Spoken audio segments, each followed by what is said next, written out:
प्रधानमंत्री नरेंद्र मोदी के यूरोप दौरे का आखिरी पड़ाव फ्रांस था, जहां इन दोनों देशों के बीच संबंधों में उस समय एक महत्वपूर्ण मोड़ आया है जब फ्रांस के दौरे पर गए प्रधानमंत्री नरेंद्र मोदी को फ्रांसीसी राष्ट्रपति इमैनुअल मैक्रों ने आश्वासन दिया है कि पेरिस भारत को परमाणु समूह का सदस्य बनने और G20 यानी कि संयुक्त राष्ट्रीय सुरक्षा परिषद के मसौदे के तहत मजबूत सहयोग बनाएगा भारत के साथ। अब फ्रांस के इस फैसले से चीन को फिर से झटका लगा है, क्योंकि चीन भारत को NSG का सदस्य बनाने का विरोध करता रहा है।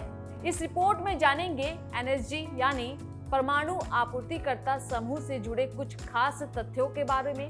चीन के अलावा कौन से ऐसे देश हैं जो भारत के परमाणु आपूर्तिकर्ता समूह में शामिल होने के खिलाफ है और कौन से देश समर्थन में हैं भारत के साथ ही ये भी बताएंगे अगर भारत परमाणु समूह में शामिल हो जाता है तो उससे भारत पर क्या प्रभाव पड़ेगा। देखिए ये खास रिपोर्ट। प्रधानमंत्री नरेंद्र मोदी की फ्रांस यात्रा के दौरान फ्रांस ने परमाणु आपूर्तिकर्ता समूह में भी भारत को शामिल करने को लेकर अपना समर्थन दोहराया और G20 के मसौदे के तहत मजबूत सहयोग बनाए रखने पर भी अपनी सहमति दे दी है।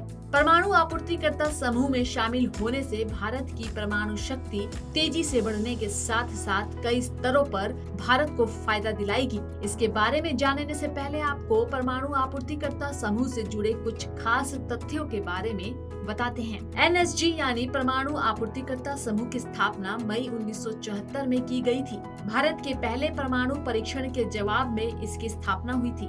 इस समूह में 48 देश सदस्य हैं। 48 में से 24 देश के सदस्य भारत के परमाणु आपूर्तिकर्ता समूह में शामिल होने के पक्ष में हैं, जिनमें Switzerland, America, Mexico, United kingdom, Germany, Brazil, दक्षिण अफ्रीका, ऑस्ट्रेलिया, पोलैंड, अर्जेंटीना, तुर्की और फ्रांस के साथ साथ जापान का नाम शामिल है।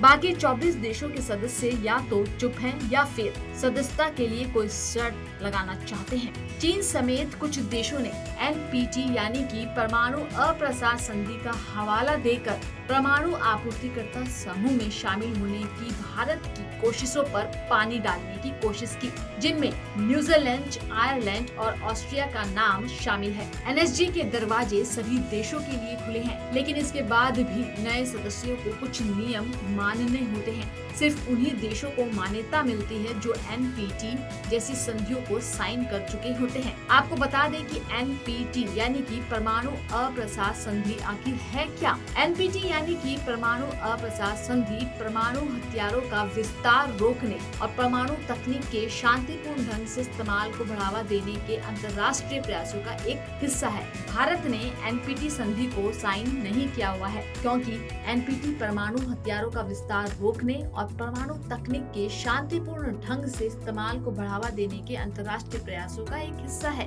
NPT की घोषणा 1970 में हुई थी।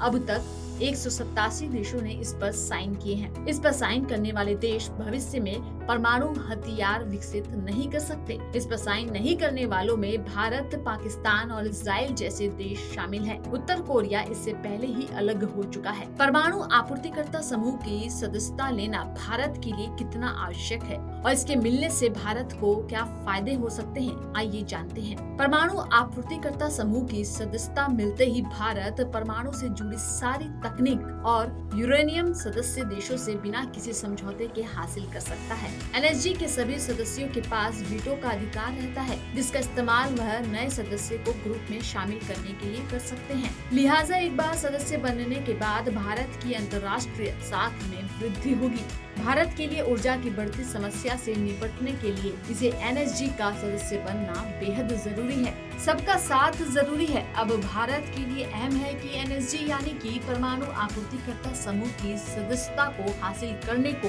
एक मिशन की तरह आगे लेकर बढ़े। देश की ऊर्जा जरूरतों के साथ साथ सुरक्षा और मेक इन इंडिया जैसे कई कार्यक्रमों को इस ग्रुप में शामिल होकर रफ्तार दी जा सकती है।